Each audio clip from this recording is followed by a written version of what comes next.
And we're back, diving deeper into the world of Dr. Hamer and his new medicine. Right before the break, you were about to tell us how he explains something as serious as leukemia. Yeah, and get this, Hamer claims leukemia isn't a disease of the blood the way, conventional medicine sees it. Oh, so what is it then?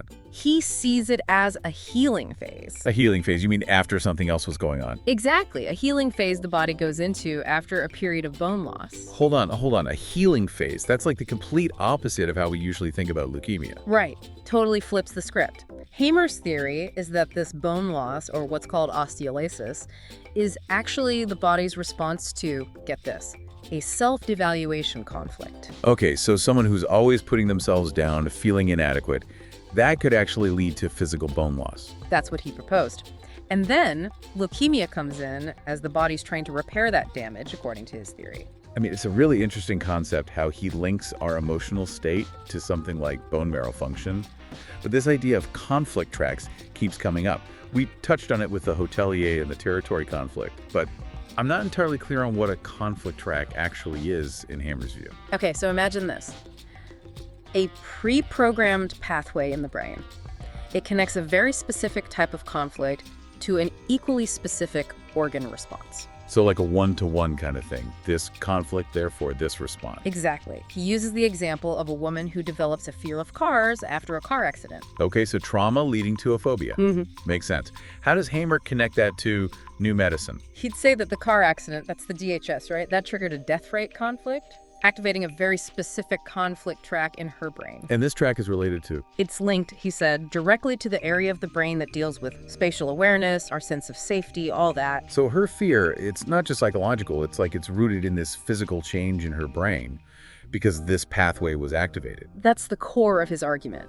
And this change, he believed, leads to the phobia, to that very real, very intense fear of cars, like a survival mechanism almost. So it's not a conscious choice to be afraid. It's like her body is reacting based on this ancient hardwired pathway. It's fascinating and kind of creepy at the same time.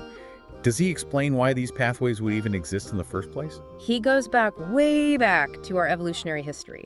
Imagine these conflict tracks as like ancient pathways in our brains from like millennia ago, passed down through generations. Whoa, you mean like we're carrying around the baggage of our ancestors? That was his idea, yeah. He believed these pathways were our primal survival mechanisms that helped our ancestors, deal with dangers in their environment. So not just our own experiences, but the echoes of our ancestors' struggles too, huh? That's a lot to process.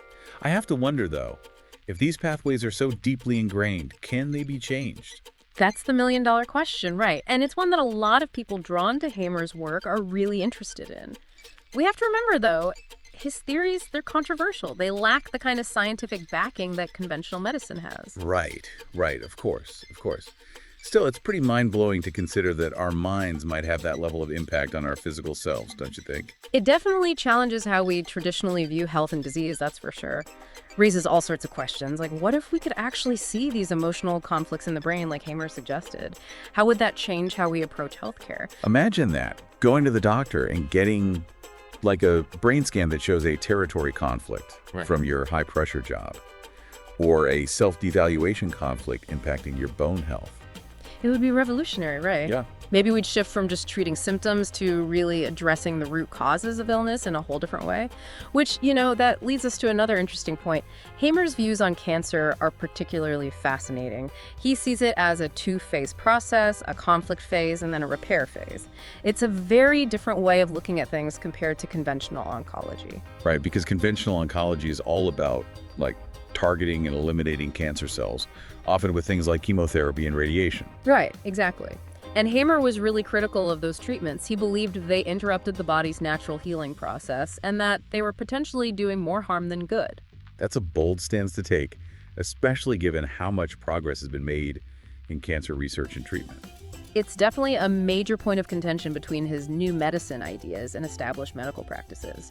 And it raises some big ethical questions, especially for someone who's facing a cancer diagnosis, right? It's a really tough situation to navigate. Yeah. I mean, if Hamer's right, if conventional treatments are actually disrupting a natural healing process, that's a huge deal. But if he's wrong, and those treatments could save a life, Well, rejecting them because of his theories could be tragic. You hit it right on the head. It just goes to show how important it is to approach these ideas carefully, with an open mind, but also a critical one. This whole deep dive has been a real balancing act, trying to explore these really interesting out there possibilities while acknowledging that we need solid science too. Absolutely.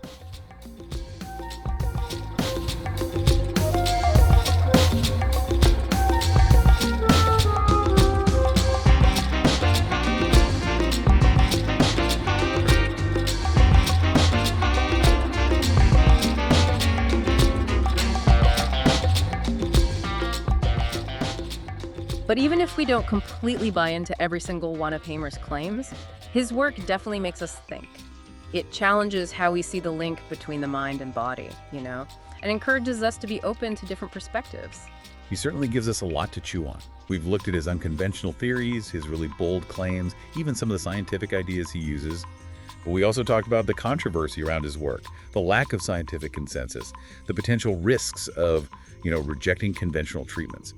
All that said, I think there's something to be said for the core message of his work, And what would you say that core message is? the power of the mind. Even if everything Hamer says isn't spot on, could there be truth to the idea that our minds have a real, powerful effect on our physical health? That's a question worth exploring for sure. I think so too. And it goes way beyond just his new medicine ideas. It's something you find in ancient wisdom traditions, spiritual practices, even some areas of modern psychology. That mind-body-spirit connection. Exactly. And while modern medicine has obviously made huge strides in understanding and treating diseases, there's more and more recognition that our emotional and mental well-being, they're key to our overall health too. It's definitely something we need to keep researching, both scientifically and for ourselves, in our own lives. I couldn't agree more. We've covered a lot in this deep dive, but there's one final thought-provoking question we got to address before we wrap things up.